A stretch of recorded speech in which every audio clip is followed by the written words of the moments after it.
Como pueden ver, espérame, ahí va, hoy tenemos muchas informaciones. Como pueden ver, desde el inicio el gobierno decidió trabajar con toda la sociedad, por eso hemos dicho siempre que es una respuesta de Estado. Esto es importantísimo porque ante un fenómeno tan complejo que afecta a la vida pública, todos tienen un papel que jugar y es una capacidad del gobierno organizar, está en sus facultades, organizar de manera efectiva la participación de cada quien.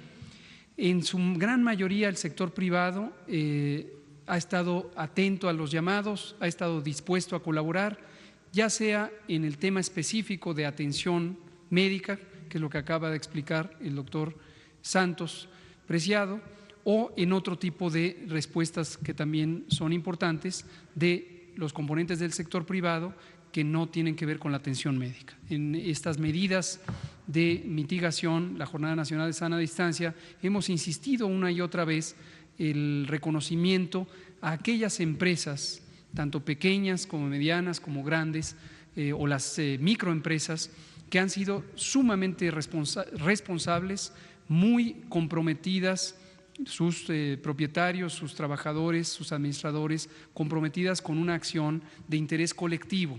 Entonces, aquellas empresas que se han sumado de esa manera realmente nos están haciendo un beneficio a todas y todos los que vivimos en el país. Quedan todavía, y seguimos haciendo un llamado, a algunas empresas de distintos giros, tanto industriales como de telecomunicaciones y otras, que parecieran tener una perspectiva que todavía no se sincroniza con lo que llevamos semanas explicando y comentando y anunciando de por qué existen estas medidas. Hemos dicho muchísimas veces que estas medidas se conoce que tienen un impacto adverso sobre la economía, pero que es el momento de hacerlas y hacerlas con determinación. Entonces, toda aquella entidad que estuviera llamando a relajar las medidas y a mantenernos en la calle y ya vendrá el tiempo porque no queremos dañar la economía, parece que no ha entendido lo que aquí en este mismo foro se ha explicado innumerables veces. Es el momento, cuidamos muy detalladamente el momento de implantar estas medidas para no hacerlas anticipadamente, hacerlas en el momento en que son más útiles y hacerlas por el tiempo indispensable en que se requieren. Entonces, hacemos un llamado nuevamente, toda aquella persona del sector privado, del sector social o de quien sea, que no ha comprendido las medidas, infórmese. También hay otros mecanismos de información que le permitirían entender el fundamento científico de las medidas, cómo funcionan y finalmente esta articulación que existe con el sector privado para poder tener una respuesta combinada. Antes de pasar a las preguntas y respuestas, vamos a comentar hoy la movilidad de Ciudad de México. Quisiera, si nos pueden poner, esto es parte de los elementos de evidencia con los que contamos cuando hacemos este llamado a extremar las medidas y mantenerlas. La doctora Claudia Sheinbaum, jefa de gobierno de la Ciudad de México, nos ha compartido muy atentamente estas gráficas y también su secretario de Movilidad, Andrés Layú, nos compartieron estas láminas, me voy a parar para comentarlas. Esta es información muy útil del monitoreo diario que hace el gobierno de la Ciudad de México sobre el uso del metro, trolebús, mexibús, metrobús, red de transporte público, Mexicable, tren ligero, ecobici y ferrocarril suburbano. Es decir, los elementos principales de la movilidad en transporte público. Y la gráfica se interpreta de la siguiente manera, en donde se ve en la línea punteada estamos en 0 variación, es el estado habitual de la movilidad, y cualquier cambio hacia abajo es una reducción de la movilidad. Termina aquí en 100%, esto sería que no se utiliza para nada ninguno de estos medios de transporte público. Y lo que se puede ver es que en promedio 60 a 65% de reducciones, en algunos casos como la ecobici se ha reducido casi 75% o 70% en el caso del ferrocarril suburbano. Esto es una buena noticia y agradecemos mucho la colaboración de las personas que residen no solo en la Ciudad de México, sino en el área conurbada, porque han contribuido a esta reducción de la movilidad. Estos son ciudadanos y ciudadanas de a pie, que muy probablemente la gran mayoría viven al día, usan transporte público y están haciendo un bien a la sociedad. Entonces, ese mismo llamado hacemos también al sector privado, a aquellos segmentos que parecieran todavía resistentes a incorporar estas medidas. Hay empresas grandes del sector industrial que han tardado mucho en responder, están buscando cómo salirse y entrar a estas actividades esenciales que fueron definidas para seguir operando. Lo que les pedimos es comprendan que este no es el momento de rescatar ganancias empresariales, es el momento de solidaridad, de unir esfuerzos por el bien común. Si en este momento retardamos aún más la entrada en vigor de la suspensión laboral, o si por no conservar el salario completo y la seguridad laboral de sus trabajadores se retrasa el hecho que se busca, que es que los y las trabajadoras puedan estar en casa, entonces eso sí va a perjudicarnos a todas y a todos, incluyendo a los propios empresarios que estén teniendo esa conducta. Lo quiero decir con toda franqueza, porque así como reconocemos a las y los empresarios responsables que desde el día 1 se sumaron a estos esfuerzos, todavía vemos algunas actitudes muy poco favorables en este sentido. En la siguiente lámina lo que se ve es el tránsito vehicular. Estos son otro grupo de ciudadanas y ciudadanos que no usan transporte público, pero usan vehículos y van a distintas direcciones atravesando la ciudad. Y está por día, de lunes, martes, miércoles y hasta el domingo. En este caso es la semana del 30 de marzo al 5 de abril, y en verde está la semana de la contingencia, que es del 17-22 de marzo, y la segunda semana en verde oscuro del 23 al 29 de marzo. Y lo que se puede ver, por tanto, es esta sombra gris, es la intensidad de la movilidad vehicular habitual en la Ciudad de México, y vean ustedes la impresionante reducción que se ha logrado con menos de 40 o 30% de los vehículos circulando. Nuevamente, agradecimiento a las y los ciudadanos, aquí no de a pie, pero en sus vehículos particulares. Vamos a abrir entonces a preguntas y respuestas.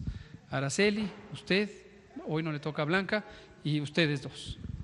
Sí. Y después ustedes dos. Gracias. Adelante. Gracias, doctor. Preguntarle sobre el avión que va a aterrizar a las 9 de la noche, tenemos el horario. Exactamente qué trae, cuál es la cantidad que trae, trae ventiladores, trae qué tipo de insumos, y si es la única compra que se va a hacer, si se tiene pensado hacer a ese y a otros países. Preguntarles sobre este proyecto de resolución que ante la ONU puso México, que propuso que haya acceso efectivo a medicinas, equipo y vacunas. Esta compra que se hace es en este marco, y si no lo es, ¿cómo va esta propuesta que hizo México? Y preguntarle al doctor cuántos hoteles COVID hay y cómo es su funcionamiento. Gracias. Con mucho gusto le contesto la primera parte. Efectivamente, el sábado recién pasado se fue un avión que fue rentado y facilitado por Aeroméxico, se fue a China con algunos funcionarios de la Secretaría de Relaciones Exteriores y la tripulación. La misión fue muy clara: traer a México los insumos que fueron adquiridos a lo largo de las últimas semanas. Llevamos más de 3 a 4 semanas en un esfuerzo muy grande, y reconozco nuevamente, como lo hice esta mañana, la participación indispensable de la Cancillería mexicana, del propio señor canciller y de su equipo directo, quienes han estado buscando insumos por todo el país y han encontrado esos insumos. Entonces, lo que hoy viene y llegará hoy por la noche son mayormente insumos de protección personal, los famosos equipos de protección personal. Esto es guantes, cubrebocas, cubrebocas N95, hay una enorme cantidad de cubrebocas N95. No le quisiera dar los números exactos porque para no entrar en confusión, más tarde va a salir un comunicado de prensa con todos la numeralia. Y gorros, gogles, etcétera. Lo que sí le puedo decir es una idea general, esto nos va a permitir cubrir prácticamente el 100% de la necesidad de equipos de protección personal para las unidades de salud del Sistema Nacional de Salud.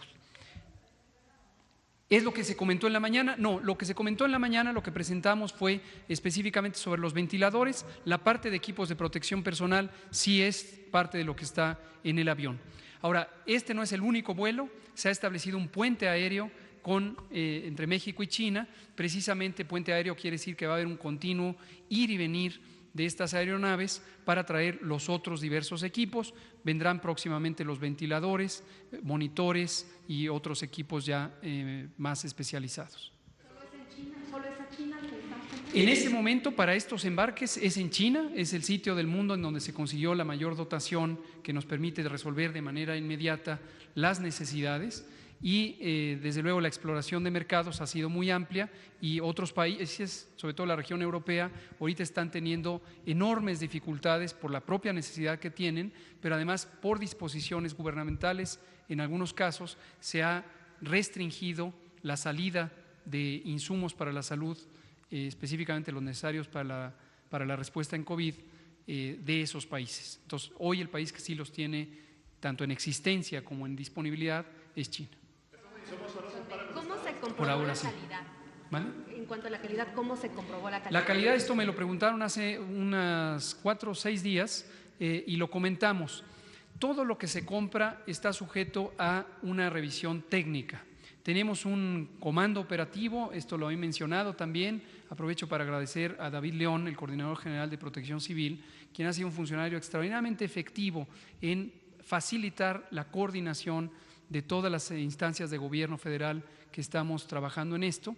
Y precisamente en ese comando operativo hay grupos técnicos que se encargan de cada cosa. Entonces, por ejemplo, el doctor Ruy López Ridaura ha estado coordinando con especialistas del Instituto de Nutrición, Salvador Subirán, la identificación de catálogos de productos, de los distintos insumos, cuáles sí corresponden a lo que necesitamos, cuáles no.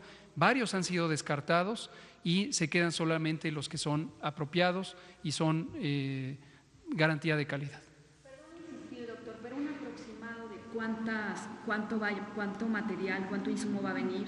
Yo ahorita si le doy un dato y luego se lo cambio, cuando venga el comunicado me va a decir que le dije algo que no es cierto. Mejor esperemos el comunicado, muy pronto va a salir.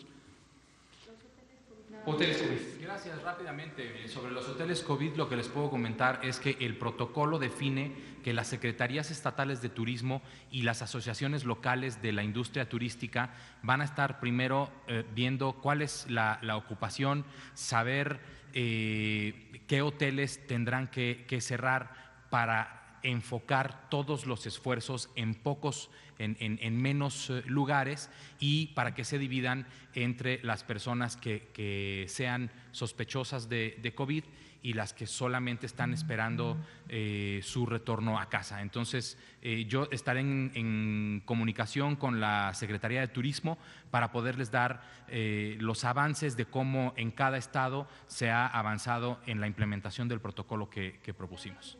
Ahorita no hay un listado, dado que se tienen que redistribuir y es las asociaciones de la industria turística junto con las secretarías de turismo estatales quienes los van a definir. Gracias. Ustedes dos y ustedes dos, por favor. Gracias. Muchas gracias. Buenas noches. Bianca Aguirre de Notimex TV.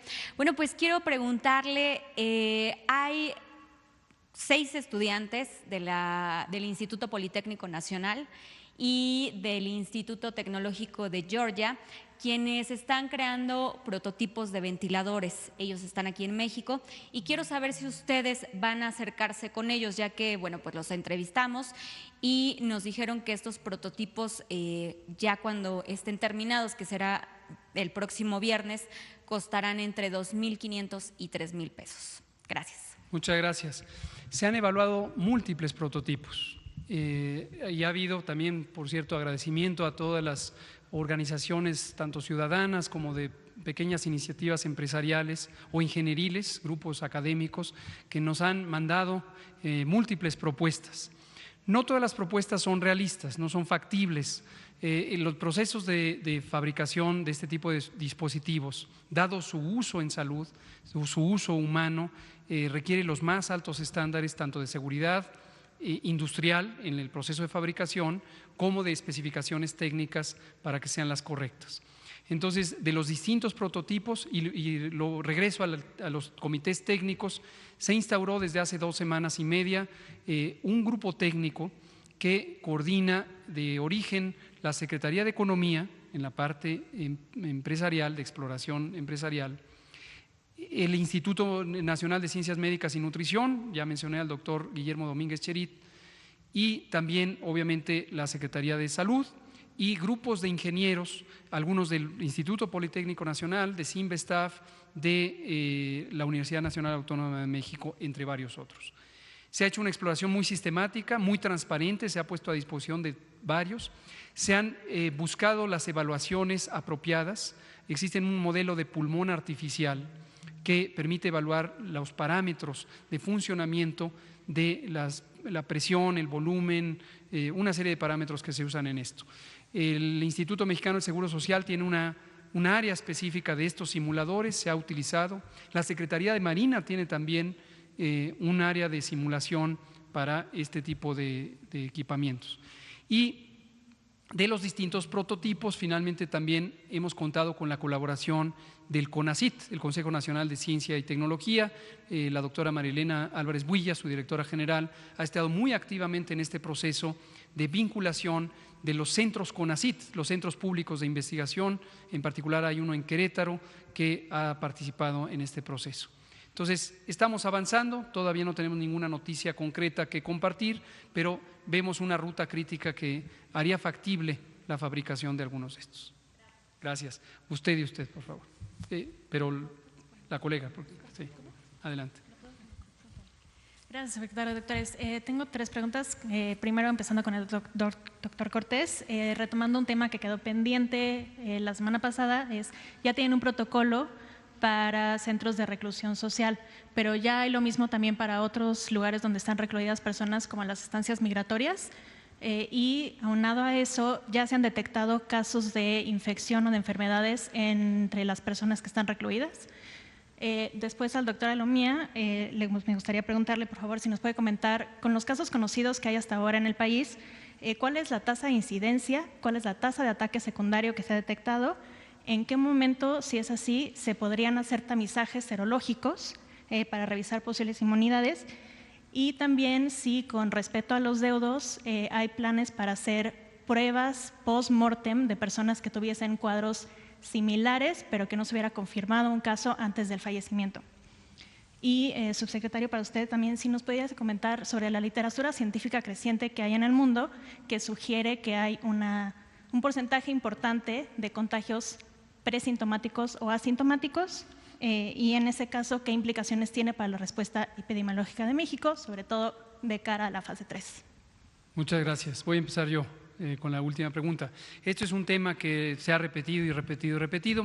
En tanto sea una inquietud, hay que abordarla, me parece legítima, pero además, como dije esta misma mañana sobre este mismo tema, la evidencia científica va cambiando. Este es un virus nuevo, es un virus literalmente emergente y no se conocen todavía a nivel mundial todos los detalles sobre su biología, su forma de causar enfermedad, su dinámica epidemiológica, etcétera.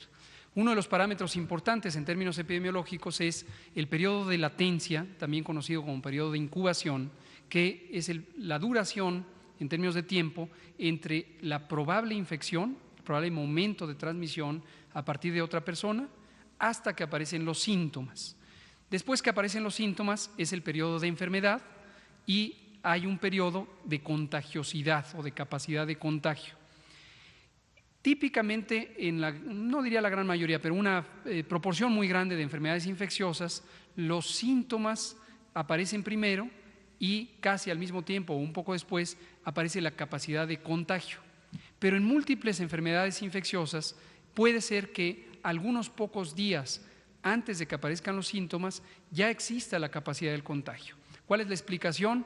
El virus, en este caso, se está replicando en el aparato respiratorio de las personas, desde la nariz, la faringe, mayormente la parte alta de la tráquea, los bronquios, y al estarse replicando empieza a liberarse partículas de virus en las secreciones respiratorias, aun cuando la persona no tenga suficiente carga viral como para que inicie la respuesta inmune, y es la respuesta inmune la que va acompañada de fiebre como uno de los síntomas cardinales. La tos seca generalmente es producto de la irritación de las terminales nerviosas que hay en el aparato respiratorio, y eso puede aparecer un poco después. En resumen, sí es posible que exista contagio en el periodo presintomático, o que los síntomas sean tan leves que haya personas que tienen una activa replicación viral y por lo tanto una propagación del virus por la vía respiratoria, pero que no perciban síntomas. Entonces sí puede ocurrir. Lo que no se conoce todavía en términos cuantitativos, en términos numéricos, es qué tan importante es este fenómeno. Decía yo esta misma mañana que el Instituto Nacional de Ciencias Médicas y Nutrición ha propuesto un protocolo de investigación precisamente sobre este tema. Gracias. Bueno, en relación, son preguntas muy puntuales, con respuestas muy puntuales. La tasa de incidencia acumulada para la cantidad de casos que hemos tenido hasta el momento son 2.7 por 100.000 habitantes. Esa es la tasa de incidencia acumulada. La tasa de ataque, como su nombre lo dice, normalmente se calcula en base al total de la población expuesta, es decir, a todas las personas que en su momento pueden enfermar. Dado que esta situación todavía hoy es la mayoría de la población mexicana, y así se ha calculado para otros países, la tasa de ataque sería todavía muy baja, sería del 0.002 en relación a un poco más de 127 millones de mexicanos, descontando los que ya enfermaron y se recuperaron y no pudieran ser ya nuevamente infectados por la enfermedad. En relación a las personas que lamentablemente fallecen, efectivamente el lineamiento de vigilancia epidemiológica permite la toma de muestra sobre una persona que ya falleció, y esta es prácticamente la biopsia pulmonar. Es decir, lo ideal sería que la muestra se tomara cuando la persona ingresa o llega al hospital, pero si no hubo la oportunidad de hacerlo y la persona en su momento llega a fallecer, se puede tomar una biopsia pulmonar, y sobre esa biopsia pulmonar se puede realizar la prueba confirmatoria. Entonces hay la posibilidad. Y en relación a las pruebas de serología, estas se dejan normalmente para un periodo posterior, dado que básicamente se realizan, o este tipo de estudios se realizan un poco para conocer ya posterior a un evento cuál fue la exposición de la población, o en este caso ya poder, por ejemplo, decir si efectivamente en México los infectados estuvieron entre ese 70, 80, y algunos países han comunicado inclusive hasta el 90, que en el hoy todavía son estimaciones porque ninguno ha hecho este tipo de estudios serológicos, y se dejan para cuando ya tenemos al menos una curva epidémica descendente y queremos conocer efectivamente en un momento qué cantidad de la población pudo haber estado expuesta al virus. ¿Sí se han incluido en este conteo? Sí, claro, es decir, todos los tipos de pruebas que se han tomado y que han salido confirmadas se incluyen en la estadística. Gracias. Yo quisiera aprovechar primero que sobre los potenciales asintomáticos que pudieran transmitir la enfermedad. Por eso lo más importante es la sana distancia y son las medidas de prevención básicas. Porque si yo ahorita fuera una persona asintomática, pero ya con el virus, y yo no estornudo ni toso, mis gotas de saliva al hablar van a caer máximo a medio metro de mí. Si la persona que está enfrente de mí está a 1,5 metros o un poco más, nunca va a estar en capacidades de ser contagiado por mí. Y sobre los otros espacios públicos cerrados como albergues o centros del Instituto Nacional de Migración, ellos están acatando lo dispuesto en el lineamiento general de espacios públicos cerrados, que tienen una descripción básica de cómo hay que reducir la capacidad de estos centros para que exista una sana distancia entre las personas que viven por ahí, y si hubiera algún caso sospechoso, comunicarse inmediatamente con la autoridad de salud local del estado en donde se encuentren y hacer un aislamiento preventivo específico en algún área.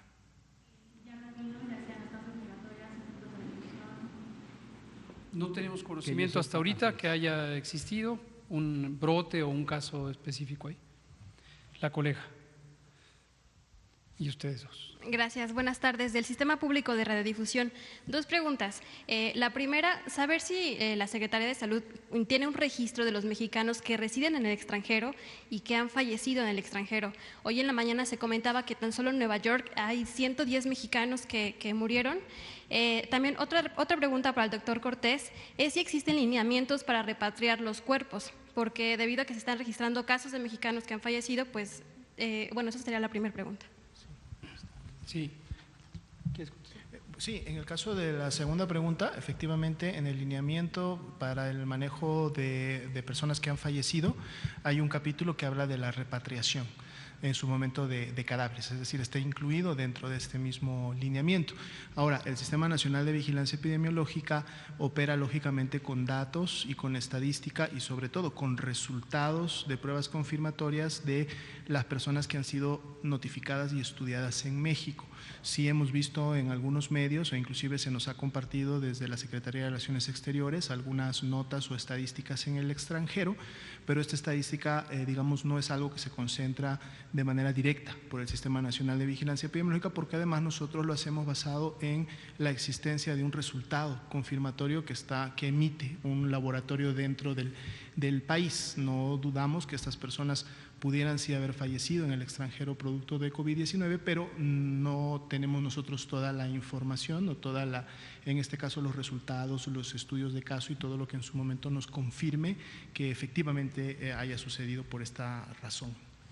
Gracias, doctora Mía. Usted, por favor.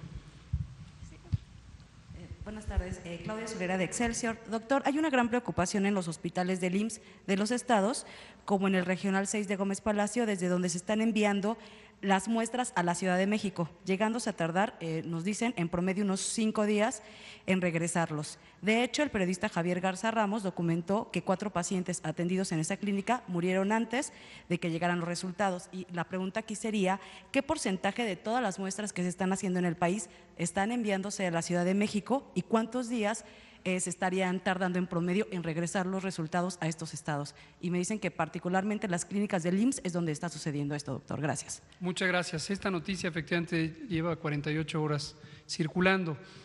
Les comento lo que ocurre. En el país tenemos una importante perturbación de la industria aeronáutica, es decir, no hay vuelos.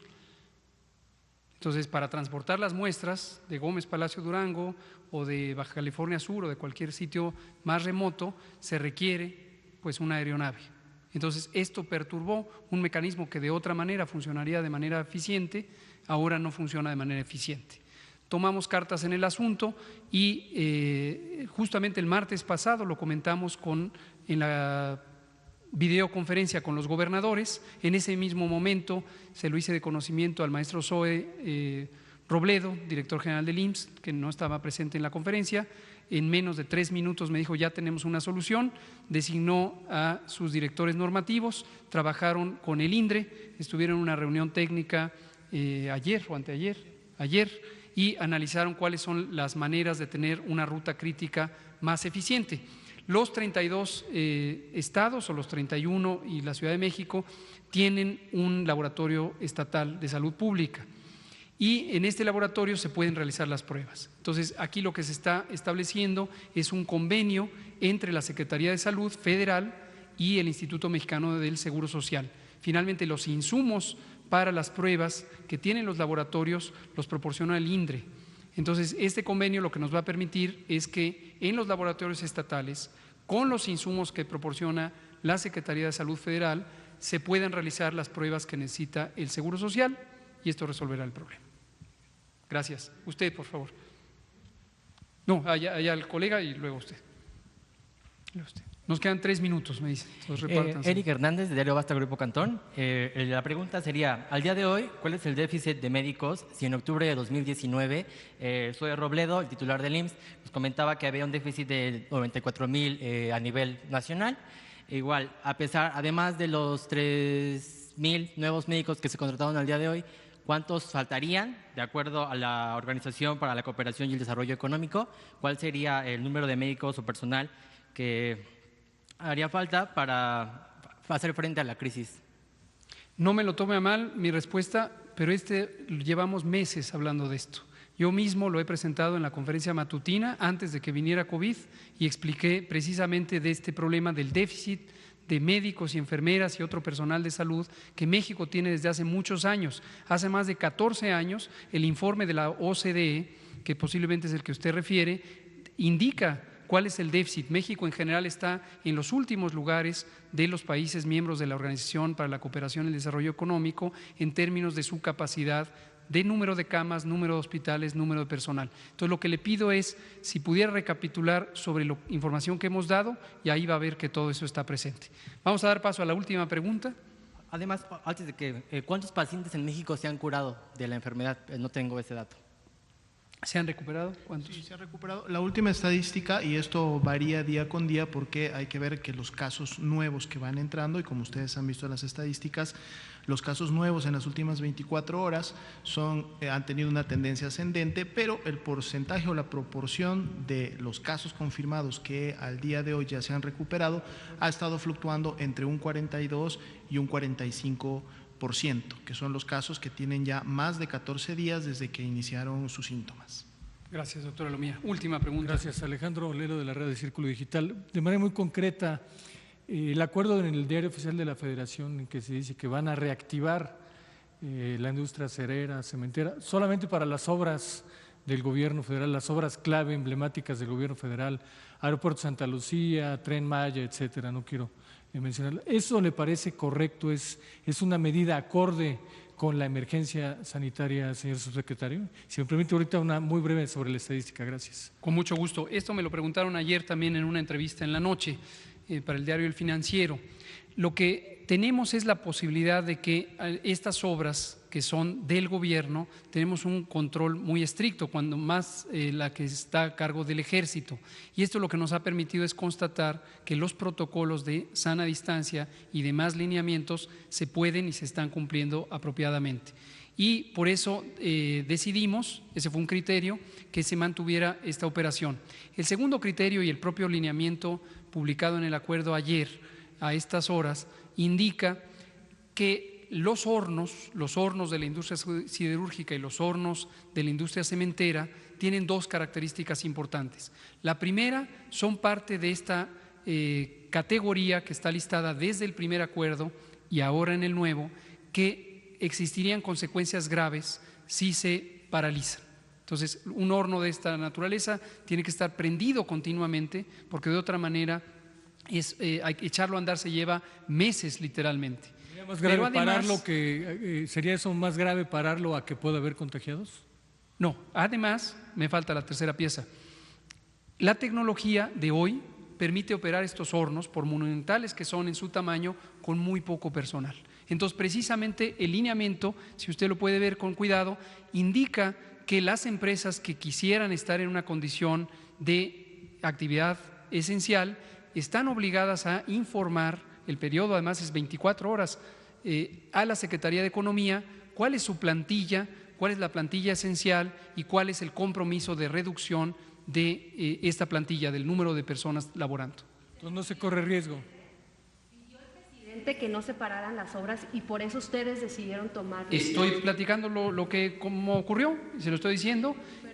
Quisiera saber, puntualizar, se lo pidió el presidente. Estas cosas llevamos analizándolas 3 meses, no nos la tiene que pedir nadie, estamos analizando todo esto, todos los escenarios de la vida pública se analizan en los grupos técnicos. Pero pareciera que fue un traje a la medida de los proyectos emblemáticos de este gobierno, ¿no? Bueno, es lo que indica ahí, lo que indica es la proveeduría de estas 3 obras que se mencionan.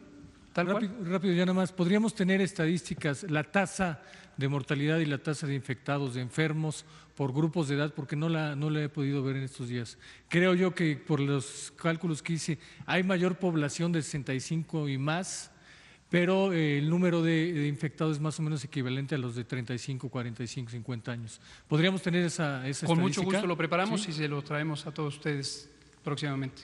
Gracias. Muy bien, pues aquí terminamos. Un recordatorio, no estamos en un periodo de vacaciones, viene lo que originalmente fue designado como la vacación de la Semana Santa, ya no hay vacaciones, necesitamos todas y todos quedarnos en casa la mayor parte del tiempo posible para lograr reducir la transmisión. Todavía no lo hemos logrado, sigue ascendiendo la curva epidémica de casos y también la de mortalidad, tal como lo presentamos aquí cada día. Necesitamos mantener esta disciplina y un exhorto a aquellas tanto empresas como organizaciones sociales que no han dado todavía las facilidades necesarias para que se logre esta suspensión temporal de labores. Muchas gracias. Mañana.